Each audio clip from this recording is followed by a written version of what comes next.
We are not your grandmothers and grandfathers in NAACP. And I know some chapters that's what I think of. We wanted to make this organization that already existed, that had a name, to see if we could make it work more effectively for justice in our community. This man was devoted to his scholarship. Yes. And Brother DK last year led our discussion about Dr. King. He gave us a lot of specifics that we're not going to go in today. He gave a lot of specifics. So, and read James Cone. James Cone is a great black theologian. They call him the father of black liberation theology. But James Cone wrote a book called Malcolm and Martin, A Dream or a Nightmare. And he said that Dr. King, by the time that he was killed, was as vehement in his critique and criticism of the American system as Malcolm. Matter of fact, Dr. King said he's going to make one of the bread, wonder where the money went. And he said, he talked about reparations. So most of us talk about Dr. King, but we don't study and read, and we speak from how we feel or how we've been conditioned to think, but not from information. We love to go to church, but we don't love to read the scriptures as well as we need to. But there's a scripture in Timothy that says, 2 Timothy that says, study to show yourself approved, so that you can rightly divide. You can't have reasonable and intelligent decisions and choices unless you are informed. You just said that. You talked about what you thought of Fidel Castro. But your son said to tell you a different side to Brother Fidel. Now you understand why the United States don't want you to go to Cuba. Because they hated that man because he took something from them. They hate every man that challenges white supremacy. But the main people that keep the white supremacy system going is us because of our non-activity. So anyway, Ms. Rubye, you had something to say? You want to ask something? You all did a marvelous job on it. I just wanted to say that he did come knowing I was 18 years old when he died. So let you know how old I am. I don't mind that. I'm glad to be alive. But to see the change from when he first started, I was old enough to remember when he first started. Did some marching myself.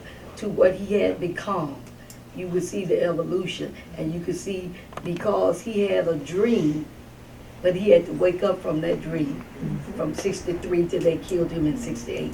So with that, we're gonna move on, and I just want to ask our state president, because we were talking about the NAACP, and Dr. King had a different opinion of the NAACP too, because they kind of split.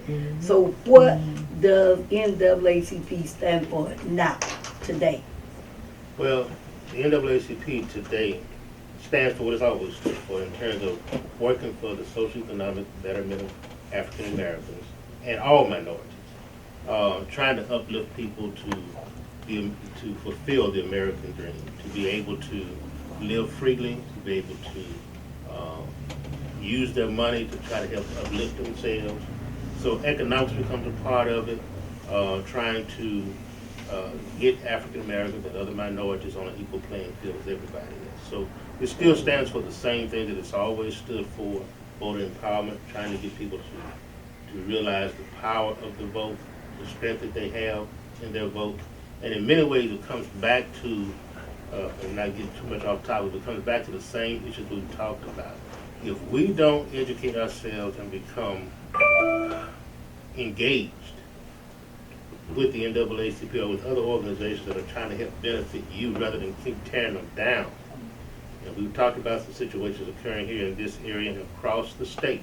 We're facing these same situations where people, it's like you want to bite your nose off to fight your face or whatever. You don't want to work together to try to bring things up.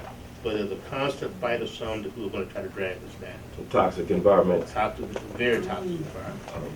And you would think that the capital city would be the best place to live because everybody flocks there. But the capital city has some tremendous problems. We just, on yesterday, day before yesterday, Saturday, the Republican-led Arkansas Legislative Council sent out a resolution that they would denounce the impeachment of Donald Trump. Okay. The Arkansas legislative council, which is led by the Republicans, sent out an announcement saying that they were going to denounce Yes. the impeachment. And it was led by, I forgot the lady's name, but anyway, I think the bottom line is I think she's gonna try to attempt to run for lieutenant governor. So she's trying to get her name out there, so she can be seen as being supportive of Donald Trump. Okay. And as we know, over the past several years, Arkansas has always had a problem with being clarified as a red state anyway. So it behooves us to get more engaged, to become more in tune with what our power is from the power of the vote, and try to start not only just getting out to vote, but try to start getting some people to run for office that we can actually talk to and bring back in-house to let them know that we need to get some things done for the good of all of us. And if we can lift up these people, we can lift up Arkansas as well. And so what will that be our focus for the 21st century? What will be the state focus? The state's focus for the 21st century, we've got a couple of things we're going to be looking at. We have a quarterly meeting that gets coming up on next week, next Saturday, Monticello. in Monticello, Arkansas. And we're going to be putting some things out on the table. We've talked with our executive committee members, and we're trying to look at dealing with some issues. There have been some long-standing issues here in Arkansas, but we're trying to go through this process so we can bring it to the attention of the national office. One of them is dealing with the cash bail system. You said it again. Cash bail system. Of course, we were looking at some changes in St. Francis County, for example. You could go to municipal court even if you got a ticket coming through the town. You could go to court, and unknowingly, if you didn't have the money to pay for that at that time, they'd send you to the back room that you couldn't get out of until you had somebody to come and bring you some money to pay those fines. That has already been ruled to be unconstitutional in Sherwood, Arkansas. The ACLU filed a lawsuit against that. So what I want to do is try to expand that across the state. Instead of trying to attack it from county to county, I want to attack it from a statewide perspective, so that all the counties will be covered and make this as against the law, a bad practice in all counties in Arkansas. The other thing that you kind of kept up with the news a little bit, the Little Rock School District attempted to resegregate the Little Rock schools. So we've already gotten permission to become a part of a coalition there in Little Rock to help fight against that, called the One Little Rock School District Coalition. So we've been working with them, and we want to try to extend that a little bit further and also go back.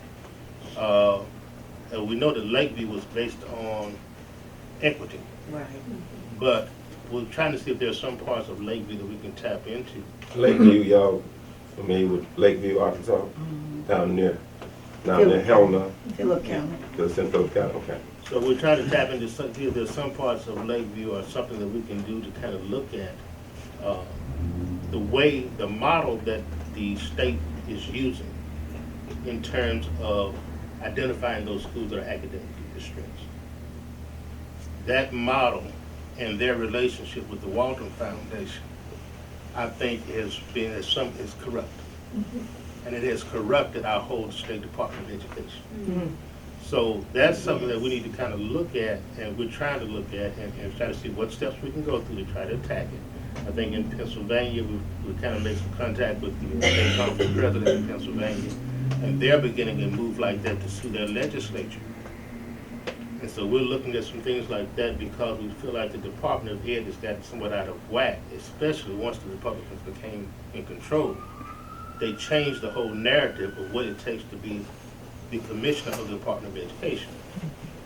So instead of having an educational background over the Department of Education, you just go out and pick out somebody in business that you think they can run it like a business and change everything.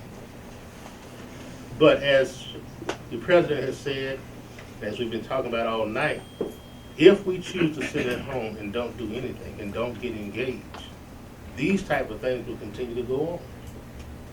So it is a long-range plan to not only just look at voter registration, getting out to vote, but we've got to start looking at running some people for office that we can have communication with and talk to, that don't get up there and sell us out. But at the same time, there's somebody that we can kind of help point them in the direction that we need to go in terms of making a difference, changing policies that'll benefit all of us and benefit the whole state.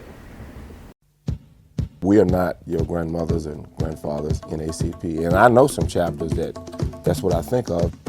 We wanted to make this organization that already existed, that had a name, to see if we could make it work more effectively for justice in our community.